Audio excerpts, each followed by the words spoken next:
여러분 안녕하십니까? 비어있어 보여도 속이 꽉 차있는 시사 깡통입니다. 최근 일본의 무역 제재로 인해서 사회 분위기가 많이 어수선한데요. 여러분도 잘 아시겠지만 이번 사태의 이면에는 우리나라와 일본 정부 간의 갈등이 있고, 그 근본적인 원인에는 문재인 대통령의 지나친 대일 강경 외교 기조가 깔려 있다는 분석이 지배적입니다. 그렇다면 보통 사람들은 대일 강경책을 좀 무르고 대일 온건 정책으로 돌아설 텐데요. 우리 문재인 대통령께서는 그러실 생각이 없는 것 같습니다.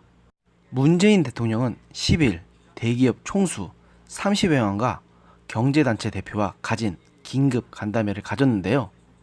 여기서 문 대통령은 사태가 장기화할 수 있다는 경고와 함께 모든 가능성을 대비할 것을 주문했습니다.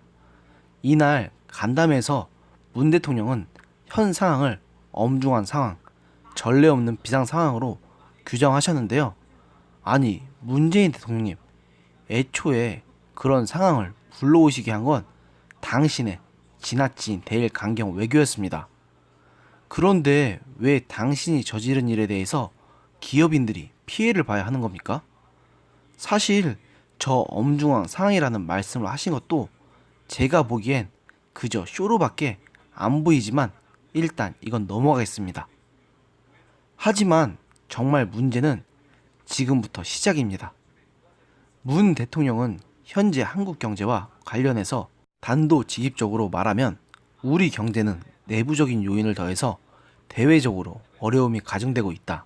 보호무역주의와 강대국, 미중 간의 무역 갈등만으로도 무역 의존도가 매우 높은 우리 경제를 어렵게 만들고 있는데, 거기에 일본의 수출 제한 조치가 더해졌다고 말했습니다.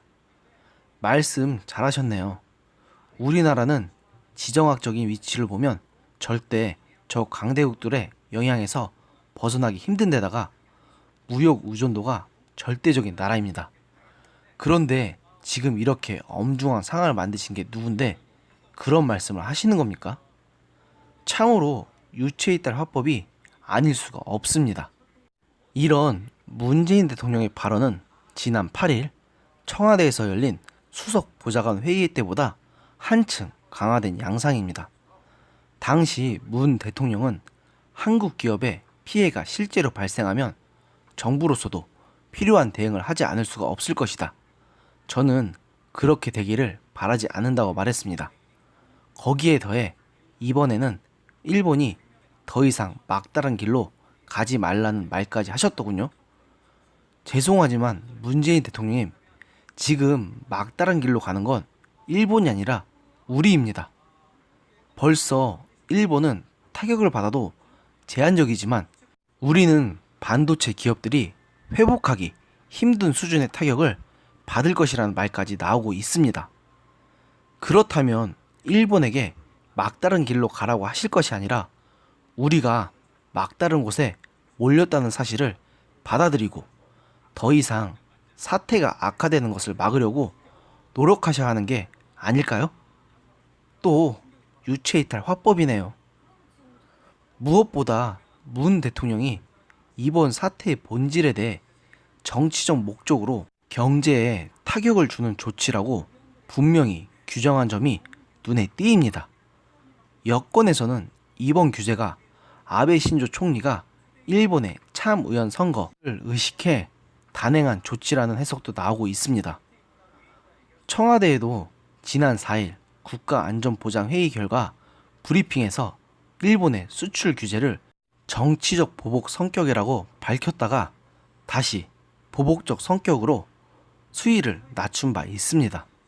물론 이번에 정치적 보복 성격이 없다는 것을 결코 부정할 수는 없을 것 같지만 그걸 대놓고 말하기엔 당신들도 너무 속내가 보인다고 판단하고 그 분석을 잠시 미뤄둔 것 같네요. 그러면서 문 대통령은 우리의 외교적 노력에도 사태가 장기화될 가능성을 배제할 수 없다. 전례 없는 비상 상황인 만큼 무엇보다 정부와 기업이 상시적으로 소통하고 협력하는 민간 비상 대응 체제를 갖출 필요가 있다고 말했습니다.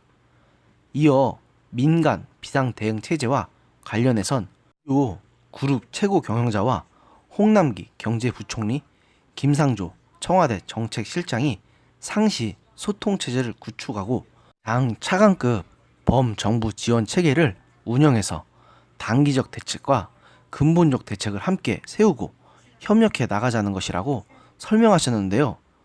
아니, 홍남기 부총리는 그렇다 쳐도 재벌 저격수라는 말을 들었던 김상조 장관은 대체 이번 사태에 대해서 어떤 해결책을 갖고 계신 겁니까? 또 이번 일은 김상조 장관뿐만 아니라 외교부에도 큰 책임이 있는데 강경화 외교부 장관 얘기는 왜 빼신 겁니까? 저는 정말로 궁금합니다. 그러면서 문 대통령께서 말씀하신 이 사태의 극복 방안도 참으로 그 자리에 참여한 기업 총수들이 고개를 가로저을 만한 수준입니다.